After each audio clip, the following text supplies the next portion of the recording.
नमस्कार भाई और भौणी मैंने एबे मु गोटे बहुत संवेदनशील कथा कहूँ चाहूँगी। ओडिशार सुनाम धन्य कंठशिल्पी ह्यूमन सागर जे कि एगणा आईसीयू रे अछंती एम्स रे एवं वेंटिलेटर अछंती भुवनेश्वर आईसीयू रे।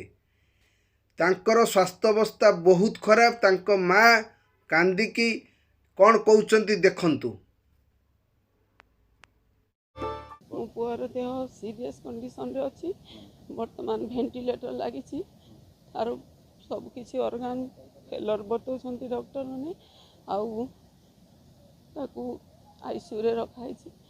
देखिले आपण मैंने तेणु आपण मानक मु रिक्वेस्ट करुच्ची एवं ए भिडटा को चाहूँगी मोहन माझी सार पाखक पहुँचे दि जाऊ एवं तांको एयरलिफ्ट करी किपरि तुरंत चिकित्सा पई विदेश को पठा जाऊ एवं तांकर चिकित्सा पई आमे सरकार को अनुरोध करुचु। मोहन माझी सार को अनुरोध करुचु कारण मोहन माझी होचंती लोकंक सरकार।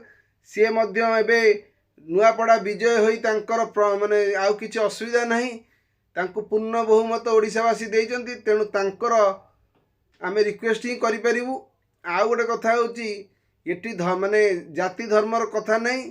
समस्ते ठाकुर को श्री जगन्नाथ को डाकंतु। मु ओडिया बोली जगन्नाथ को डाकुची समस्ते समस्त को हेल्प करंतु एवं ये कथा भावंतु नहीं जे ह्यूमन सागर माने जने ख्रिस्टियन बोली तांको आमे सपोर्ट करिवनी। जाति धर्म रे के कलाकार कर किछि जाति न थाए कि धर्म न थाए।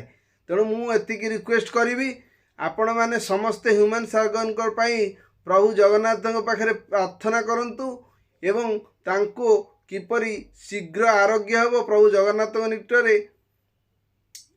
निकटरे आपण माने प्रणाम करंतु एवं जगन्नाथ को डाकंतु से किपरि भल तुरंत फेरे आम कतिकी फेरी आसवे। रहिली जय जगन्नाथ।